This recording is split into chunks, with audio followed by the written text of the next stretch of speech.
Assalamu alaikum students. It is class 7th subject civics topic women change the world subtopic textual questions. Question number 3.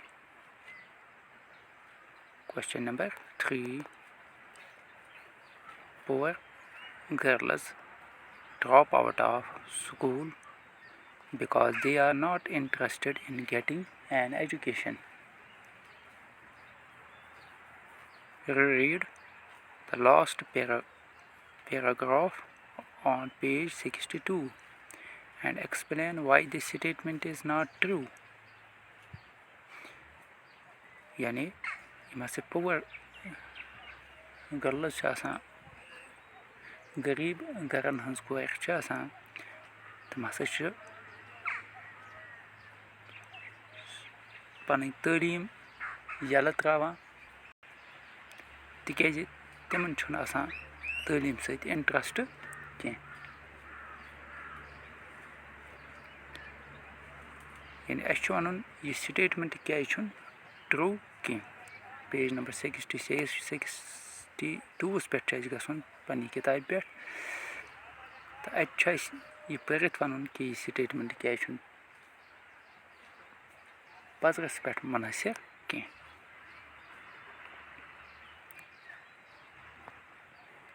The statement answer the statement in question is not true because of the following reasons.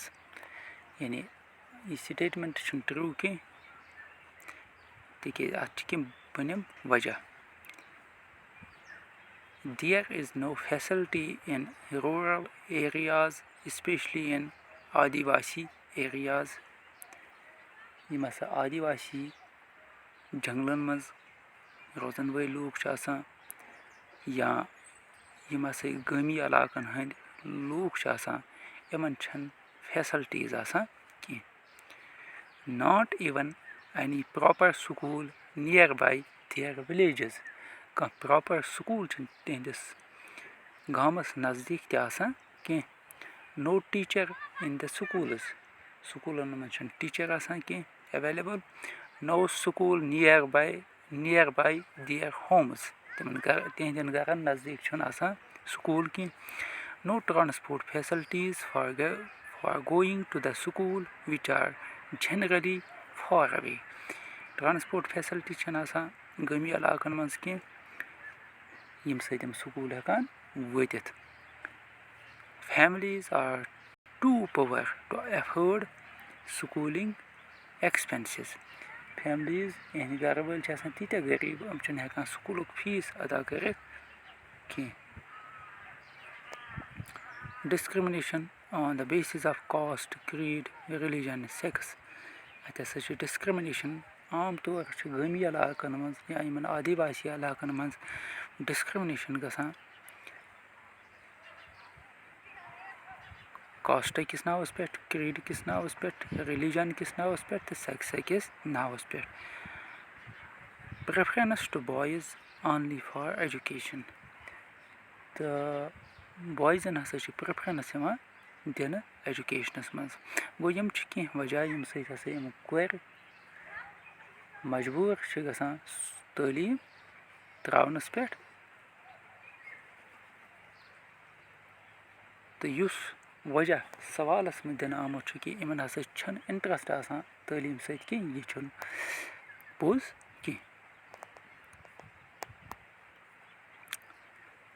यह question number 3 answer. Question number 4. Can you describe two methods of struggle that the women's movement used to raise issues? If you had to organize a struggle against stereotypes, about what women can or cannot do, what method would you employ from the ones that you have read above? Would you choose this particular method?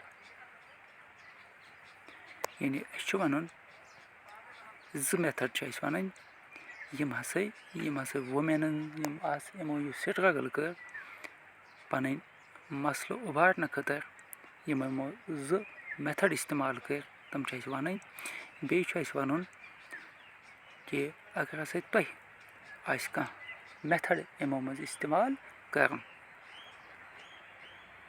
कि जन दरमियान जन मुतलिक stereotype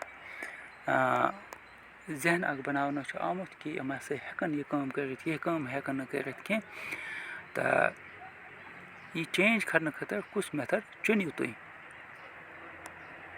तो यमो concept The two methods of struggle that women's movement use to raise issues are यानी women's movement यम आस जन हज तहकीकात आस यमो यम 2 method इस्तेमाल कर तम हसा raising awareness through street plays, songs and public meetings यमो कर awareness लूकन दरमियान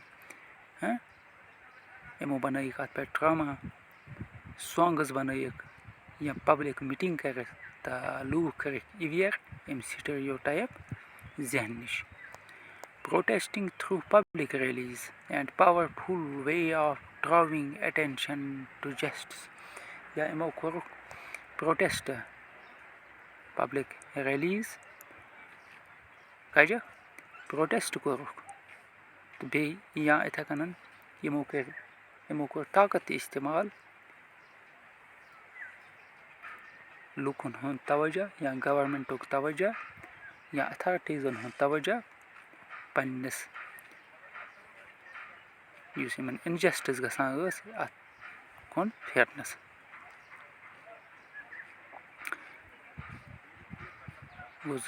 जो मेथड यम इस्तेमाल कर raising awareness through street plays, songs and public meetings, protesting through public rallies and powerful way of drawing attention to injustice.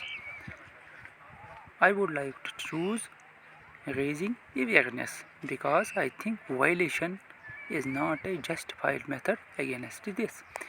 यानी अगर से ऐसा करो awareness method इस्तेमाल तिकाज युस हसा violation method यह सही method कि यम issues highlight करने खतर वो यह क्वेश्चन नंबर 2 आंसर इत कन क्वेश्चन नंबर 2 3 तो 4 question number 4 answer question number 3 तो 4 आंसर लुक तुह तुलियो पे नोटबुक पे बे करो सत याद आज गो तुम वसलाम।